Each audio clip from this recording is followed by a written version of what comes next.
What is up, my friends? Welcome back to the channel. So have you ever wondered why some people are able to persist, to endure, to build success in their life like so easily, but you're just not able to? It just seems harder for you. It seems like you're always trying. You want goals, you have dreams, you have aspirations, but you're not moving towards them, or you don't feel like you're making progress towards them. Well, there is a reason for that. And over the next few months, I will be covering, in weeks and days, I'll be covering more of the clarity building process, how you actually get a hold of yourself, your neurochemistry, how you actually feel about yourself, which is something that is deeply intriguing to me and actually brings me a lot of joy, just like the topic we are going to talk about today, to share to you, to bring to you, all that. Okay, so today we're talking about mindset, and I'm going to do more videos on mindset in the future, of course, because it's one of my favorite topics and one of the ones that changed my life the most, easily. Top 3. And so it is definitely a concept I'll dive more into, a skill set I'll dive more into, and also in different areas. So today we're going to be talking about progress mindset, making progress, achieving goals, building for success, making in whatever area, whatever place that looks like in your life. It could be billion-dollar companies. It could be, sharing your ideas with the world and becoming a writer or something of that nature. It could be becoming a great mother. Okay. So it doesn't have to be some massive thing. Like if you want to live a leisurely, calm, relaxing, quiet life, you can do that. People don't know you could do that.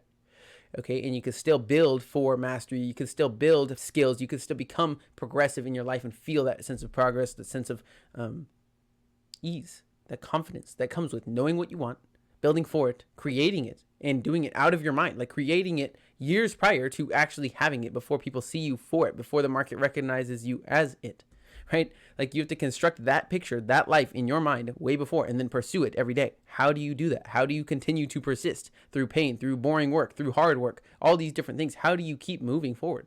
That's what we're going to talk about today. But in the future, I will talk about money mindset and selling mindset, and the reason that those are so important. If you've ever read the book Spin Selling, or Psycho-Cybernetics is another book that I'm not going to cover today. And then a book called The Almanac of Naval for money mindset, and like how, if you actually want to get rich, how do you look at money? How do you think about money? How do you look at how people get rich nowadays and use that to your advantage with the internet and all those things? How do you do that stuff? That is what I'll cover more in the future, especially as I build skill in those areas, as I get better in those areas, selling to people, becoming a seller of myself to people, of ideas, of products, right? Become a seller of ideas, of yourself, of your words, of your products. Become a seller, okay? A salesperson, and persuade people. A seller of, getting your kid to act, getting your parents to take action, getting a person that you're trying to help take action or change, right? That is all selling. So in the future, as I improve my skills in those areas, I will get better for you guys and teach you how to become a salesperson or a business person, an entrepreneur, and have a mindset for those things, which I'm also, of course, building. But for now, mindset on progress, mindset on achieving goals, the mindset that changed my life. Let's fucking get into it. This is amazing. Okay, ready? And in no order, this is what we're going to share, okay, is these 5 books. But I will give you my favorite 3. I will tell you the top 3 that I would buy if you had to skip 2 and the world was going to end if you bought the other 2. I'll give you the top 3, but all 5 are very critical. All 5 are building blocks in my mindset for certain. Okay, here we go. Book number 1, Extreme Ownership, okay, by Jocko Willink. He's a Navy SEAL, or a retired Navy SEAL. I'm sure you've heard of him if you're on the internet and don't live under some rocks. But he wrote this book, and he also wrote Discipline Equals Freedom. Very powerful, I hear from many people. So this is Extreme Ownership. He talks about taking full responsibility of your life, because it has got to be one of the most foundational pillars to success, is taking ownership of your life, giving yourself that power. Stop pointing at other things, but actually taking all that in, taking the little sting that comes with saying, I did it. It's my fault. It's my responsibility to change. And of course, in life, like, stimulus happens, which we'll talk about in a minute, but stimulus happens, and then you actually can't control what happened to you, right? But you're always in control of the response to the stimulus. Okay. And the reason that is possible is because when something comes up, when something happens in your life, this is a very important idea we'll cover in like multiple books here. When something happens in your life, you don't, of course, have control over what happened. In between the stimulus and response, though, there is a gap. Okay. That is what we'll talk about in Man's Search for Meaning.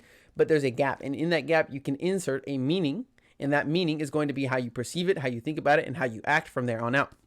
If you don't take ownership over your response, you can never do that. And Viktor Frankl says, if you're able to do that, you'll change your life. The decision, the gap in between stimulus and response, gives you the opportunity to change your life for the better or change it for the worse automatically, right? Because we're going to get punched in the face. We're going to get fucking pushed around. We're going to get, people are going to try to victimize you.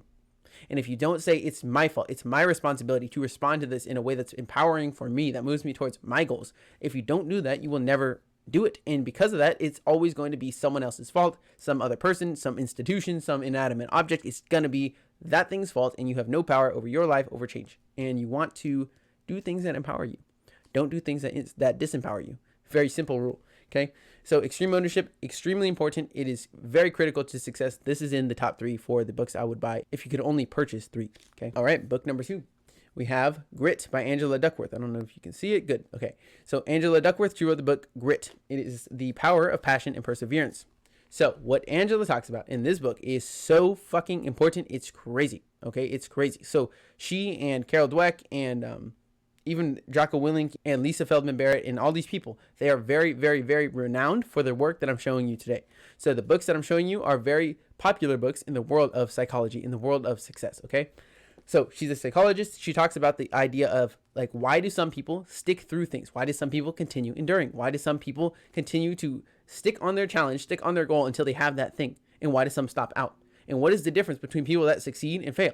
And one of the biggest differences is that they literally just stop out. If you stay in the game, you actually find your way to success more times than not, but you got to stay in the game.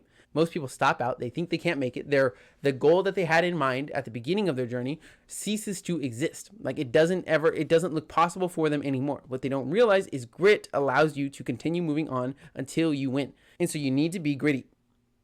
If you can't persist in life, then you will never be successful in anything. Okay, remember that. If you cannot persist, you will never be successful in anything. In the book Think and Grow Rich, Hill talks about how people have to persist. Any failure in the world can be used as a seed of success. It can tell you what you need to be doing better. And if you can't persist, like this is what Jim Rohn said. He said failure and success are not apart from each other. They're not opposites of each other. They are a part of each other. Okay, failure and success are the same thing. They come together. The people at the very top of the world, the Elon Musk, the Jeff Bezos, these types of people, they have failed the most times, not the least. And so if you're trying to succeed, you should actually be seeking out failure, embracing failure, acknowledging failure when you fall flat on your face, instead of saying, I tried, like everyone says when they fail, and they're just writing it off. They're basically saying, I failed, but I don't want to acknowledge the fact that I failed because it kind of stings a little bit. So I'm just going to say I tried and walk away. But what happens when you do that is that next time you encounter the same situation, instead of being better for it and actually overcoming it, this can be anything. It could be making a decision correctly. It could be saying something to a girl or to a guy that works versus saying something that doesn't and that makes him mad and that messes up things, right? Or makes her mad and messes up things or makes her think you're weird. Like it's just these little things. It's if you say, well, I tried, and you walk away and you learn nothing because you didn't acknowledge failure. I'll get into that in just a second. Then you can't learn. You won't get better. And you'll just repeat the same mistake later. And you'll do the same thing. You'll get there. You'll fail again. You'll say, these fucking girls, they're always like this. They always get mad at me for no reason, right? And you'll walk away. And you'll just keep doing that until your dumbass finally opens up his mind, his thick skull a little bit, and says, okay, I failed. Why did I fail? Take responsibility, right? Extreme ownership. Why did I fail? What can I do better? How can I improve for next time? What can I learn from this failure? So the reason I say acknowledge failure is because I like to personify failure as someone, just some guy in a cloak, just standing there. And every time I fall flat on my fucking face and mess up, make a mistake, make a fool of myself, just say something stupid. And believe me, I've said many stupid things. I've asked many stupid questions. And I just try again, and I try again, and I try again, because I've adopted the mindset of the learner, which is not a book I have here. But if you haven't read the book Anti-Fragile by Nassim Taleb, which I have skin in the game right here, if you haven't read that book, then I highly recommend that. But the one big idea I'll give you from that book right now, and I'll drop it in the description too, just like the rest of these books. The one big thing I'll give you from Anti-Fragile now is pick up the identity of the learner. Become someone that as he gets struck, he gets stronger, because you're always just there to learn the most, to ask the most questions, to progress the most out of anyone in the room. And every time you fall flat on your face, say, I failed, I messed up, but I'm learning, but I'm going to be better next time. And that's it, right? And that's all you can do. And so the difference in Anti-Fragile as a mindset, as a mind shift, as an identity, versus having something that's fragile is, of course, fragile breaks easy. Something that is strong and durable has a lot of health, but it can take only a certain amount of damage before it breaks down. Something that is anti-fragile grows in strength when it's struck. So that is the difference between the identity of the learner and the identity of being somebody who's always right. If you pride yourself on always being somebody who's right, then of course you'll get to many things in your life where you're not correct and you'll just want to hide. You just want to not try. You just want to not say anything, not raise your hand, whatever, because you're not the learner. As a learner, I'll raise my hand all day. I'll ask stupid questions. People can ask, is that guy a fucking idiot?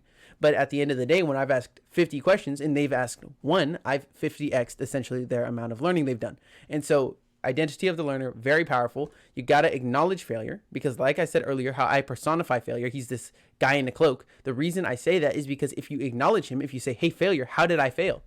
He always gives you the answer.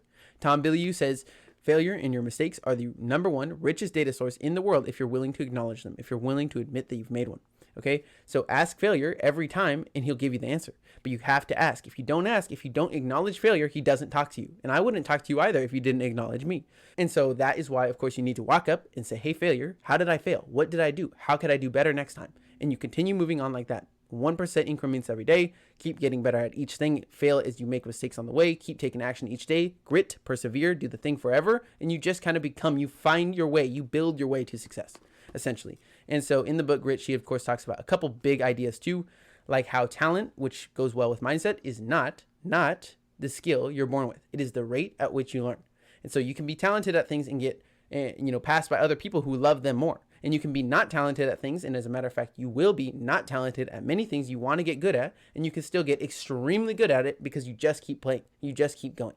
And one idea I'll share with you, it is not her idea, but it goes well with the book, is don't prematurely optimize. I forget who it comes from. Don't prematurely optimize. Basically, if there was 1,000 doors, you want to close 999 of them. You want to go down a path just far enough, build skill, put time into it, effort into it, build skill just long enough to where you can see, do I want to do this thing, right? Do I want to maintain doing this thing? Do I want to persevere and be gritty in this thing, in this relationship, in this job, in this skill, in this whatever?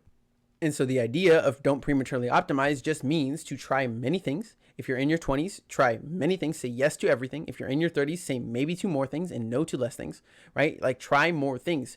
Find things that you actually want to do with your life. Because if you're in that relationship and you don't want to, this is Naval now, if you don't want to be in the relationship later, don't be in it now. If you don't want to be at the job later, don't be going to school for it today, right? If you don't want to be reading a book today, drop it. If you don't want to be building a skill that you want to be the best in the world at, don't do it. Get out of there. Reiterate. Cut your losses, close the door, change course, move towards something else that you want. Use the information that you've learned from doing this, not as, oh, I've wasted so much time. I've lost out so much. I'm already 10 years in, so let me just continue. No, use it as, I found this thing. It told me I don't like it. I pursued it far. It says I don't like it. So let me close that and move to something that I do. Use it as an advantage, not a disadvantage. Use it to empower you, not to disempower you. That's it. And so that's what you're doing essentially when you close the door and you've said, now I'm going to move to something else. And this is why Codie Sanchez has an idea where she says, be wise about the mountain you choose to climb. Because these are mountains, right? To get good at a skill, to get extraordinarily good at anything, to become, outstanding, to become exceptional at any skill that you want to be good at, any hobby you want to be good at and show to the world and give to people and do for your family and do for yourself. Any of those skills are going to take a long time to climb. That mountain is going to take a long time to climb. And when you want to climb a new one, you have to go down to the base and start again. People don't like to do that. And so when they get in 1 year deep into something and they're like, well, I've already been doing this. I don't want to stop now. Or but it kind of sucks, and they get 3 years in and they're like, okay, this kind of really sucks. I don't like this at all, but I'm still going to school for it. Or they get in 5 years or 10 years and they're like, this job still fucking sucks. I still hate this business and I'm still in it. What am I doing? Right? But at the same time, they don't want to stop because they don't want to cut their losses and go climb the other mountain. But it's not a loss if you're cutting it to go do something you love, right? It's a gain. It's a net positive to cut that loss at 10 years, at 20 years, at whatever. Start again. Go, move. Live your life how you want to live your life. Don't live how you've decided, or somebody told you to live your life 10 years ago, or you decided when you were dumber 10 years ago or 1 year ago to do. Like, get out of there, change.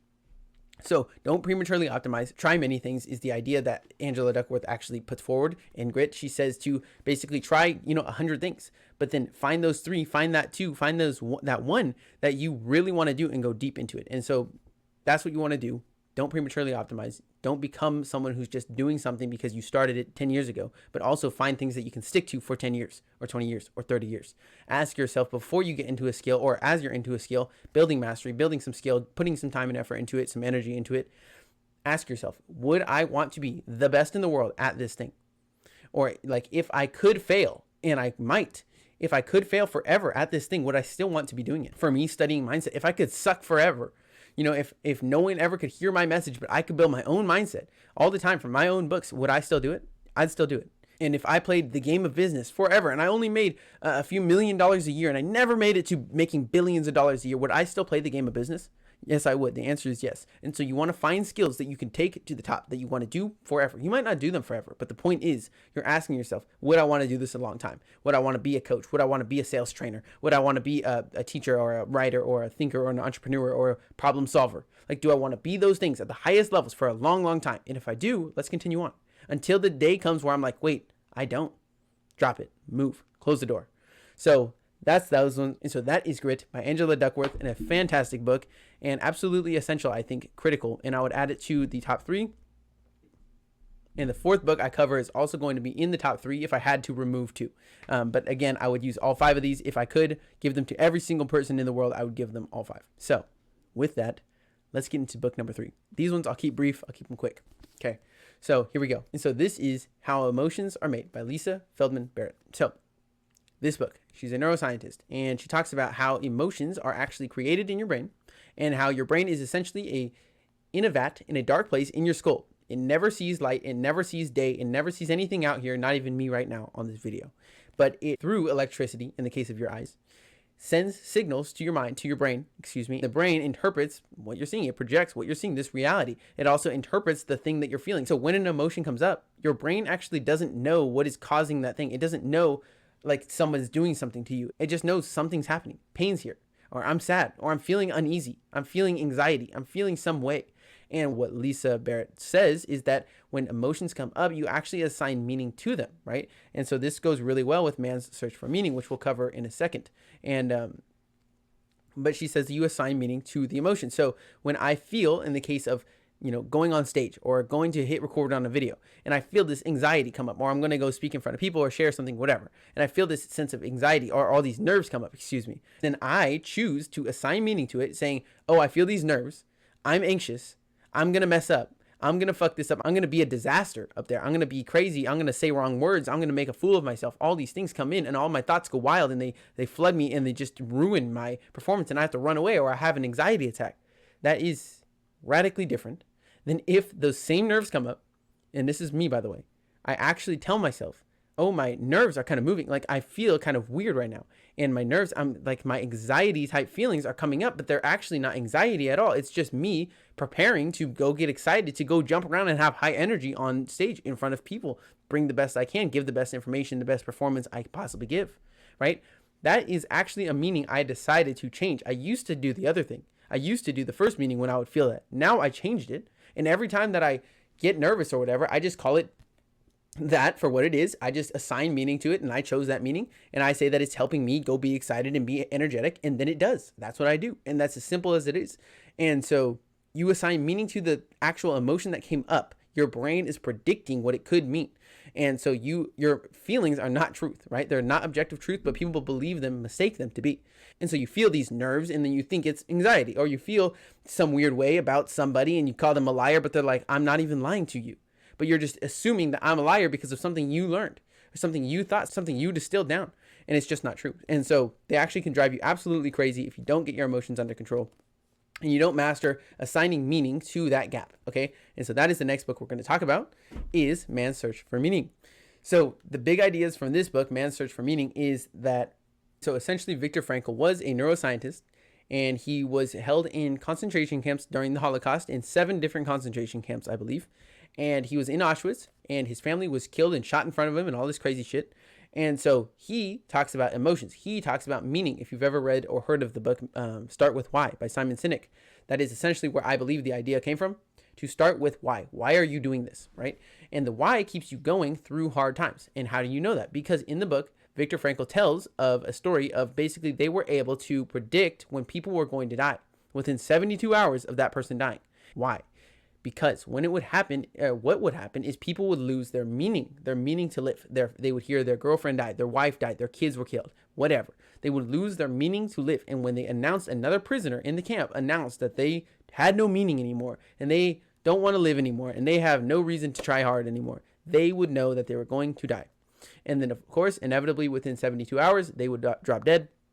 And then that was confirming for them. And so he, of course, studied that later in his work and made that and drew that conclusion. And so you're not in a concentration camp. But what I'm saying is if you attach meaning, just do your thing for some reason, you will have the ability to endure extremely tough days, extremely bleak days of work, of bland, boring, hard, painful, growing pain work, right? You will have the ability to continue moving forward, continue taking action, which, if you remember from Grit, is essentially one of the biggest ingredients to success is consistency, doing it over and over, day by day, and persistency, doing it forever. And so if you're able to attach meaning, I'm doing this for my parents, I'm doing this for my grandpa, I'm retiring my grandparents, I'm doing this for my partner, I'm doing this for my friend, I'm doing this for people that are counting on me, I'm doing this for myself to feel better, to feel proud, I'm doing this for something, I'm doing this for my fucking dog. Like, what is the reason you're doing the thing you're doing for? What is it? Like, why are you doing what you're doing? So that is a big idea. Viktor Frankl talks about assigning meaning to the thing you're doing. And what I got from it is that, like, in life, there is no meaning of life. There is only you, and your purpose is to assign meaning to life. Like, there's no meaning of life. Your meaning in life is to assign life meaning. And so that is what I got from this book. It is wonderful, and it will definitely impact you a lot. So Man's Search for Meaning. And then he talks about, of course, stimulus and response as well. So Viktor Frankl, yes, the guy that was in concentration camps, is saying when emotion comes up and there's a stimulus that you can't control, but you got to take responsibility over how you respond to it. When a stimulus comes up, something happens to you, an emotion rises, and then you respond. And in that emotional gap, in that spot, there is a gap. And in that gap, you can make the decision that will change your life, because that's the meaning you assign to it, is how it's going to be perceived as and acted upon and all that stuff afterwards. And so you have the ability, as long as you've quieted your mind, and I would recommend meditation for that, journaling for that. If you've quieted your mind, you're able to assign meaning when something happens and say, okay, I'm feeling anger, but I can tell myself I'm going to save this anger and I'm going to use it to work out really hard later. So it actually pushes me forward towards my goals. And for that reason, I'm not going to get angry right now. I'm going to hold it. I'm going to keep it. And later I will let it all out. That meaning is much different than this person just made me mad. This girl just said this thing to me. I'm going to fucking lose it on her. This guy just did this thing to me. I'm going to go kill him. Right? That meaning is much different and is going to lead to radically different actions and outcomes, of course, in your life, in their life, in everybody's lives, if you don't assign a meaning that is more powerful to your goals. So I say, do things that empower you, right? I also say, assign meanings to things that empower you and that move you forward towards your goals. Don't do things, don't assign meanings that disempower you or move you away from your goals. Don't do it. Assign meanings that are useful, that empower you. That's it.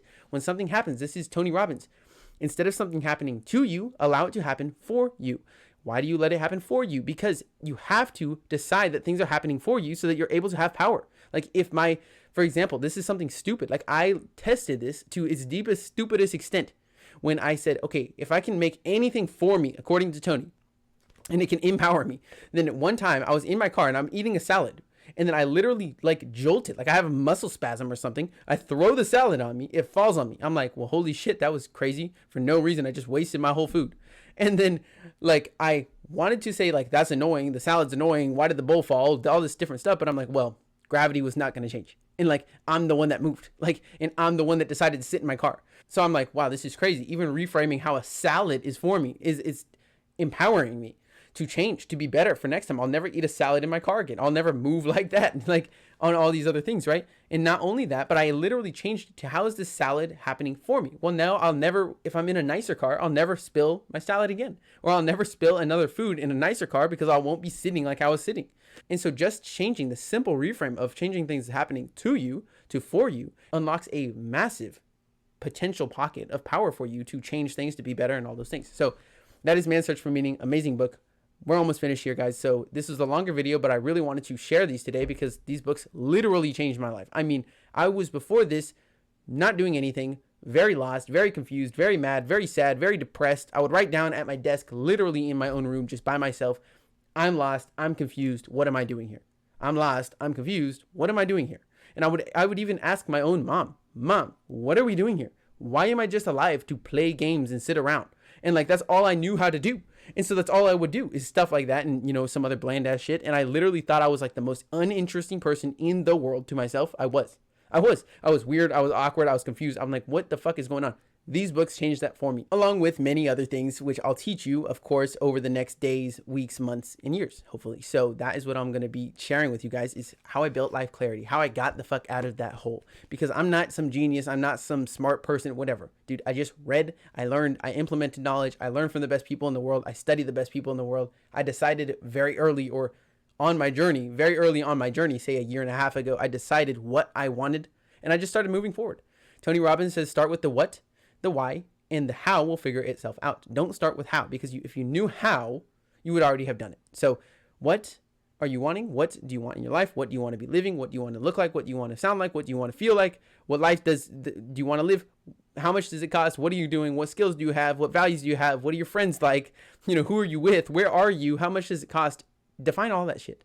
Literally sit there and write down every day, what is my vision? What do I want? Because it's an iterative process. You'll probably never get it right, but you'll become so clear with it that it will start making itself right. It will start making your life right. And you're like, dude, this is amazing. I'm just going to keep upgrading this vision and changing it and making it, tailored to how I want to live my life.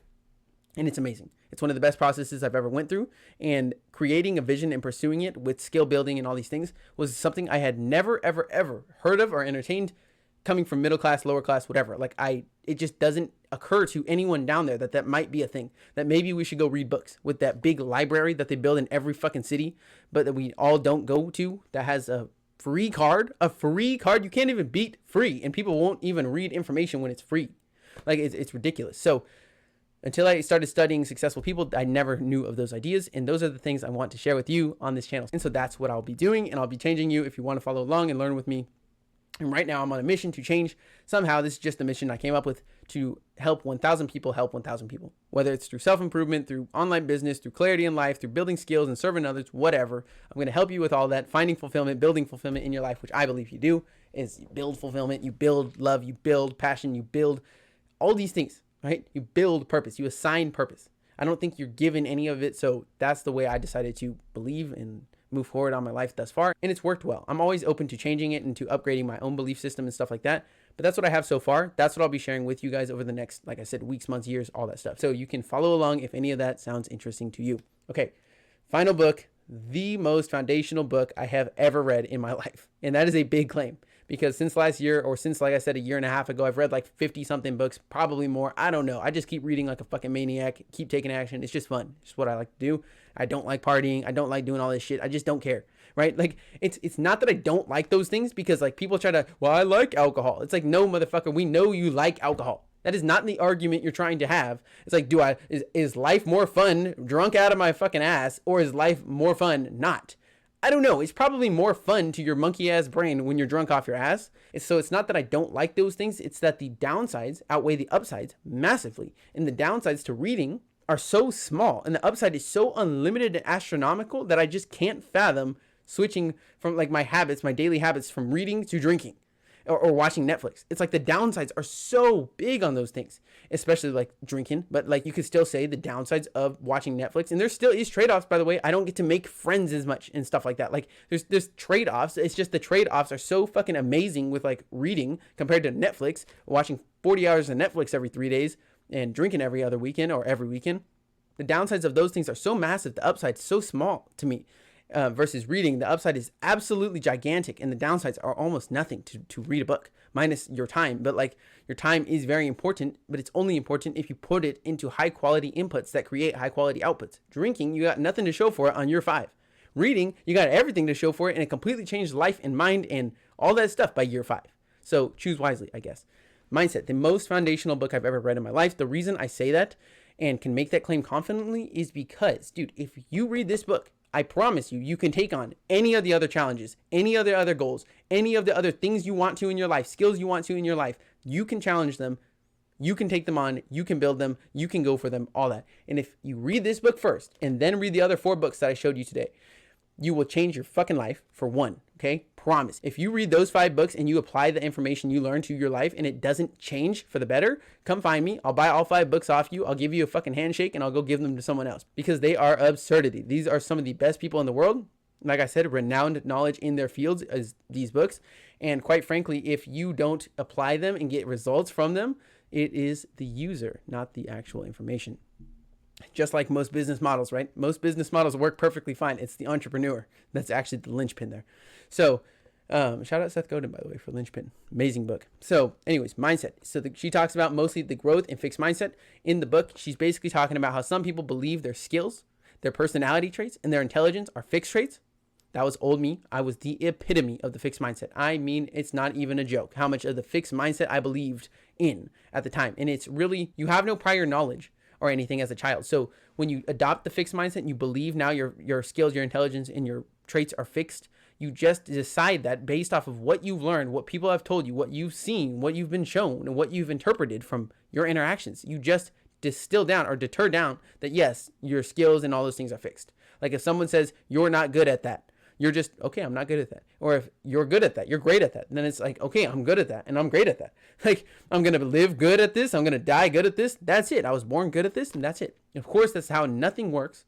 But at the time, as a child, and all the way up until about 18 years old, I had no concept of skills. Probably even till like last year or whenever I started reading.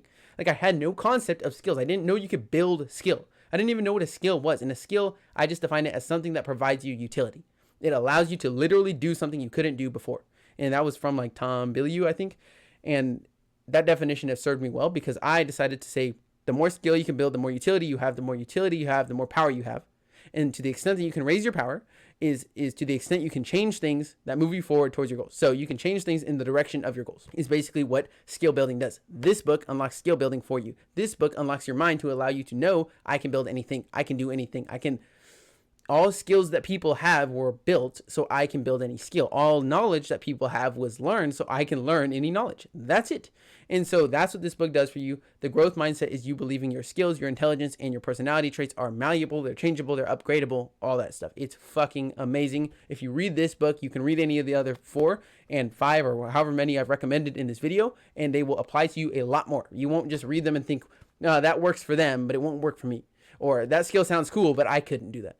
You'll just be able to take on the challenge, face it head on first, and you'll be able to become great in whatever area you want in your life. That book is fucking amazing. I would recommend it to anybody who can read English. If this book was translated into other languages, they're getting it. Everyone's getting this book. This is amazing. I'll see you guys very soon. My name has been Freddie. I hope you enjoyed, found something useful. If you want to check out the rest of the books, of course, they're in the description. And drop a like, drop a subscription if you liked it. And if you didn't, don't. And then with that, I will see you guys very soon. And please have a wonderful day. Peace.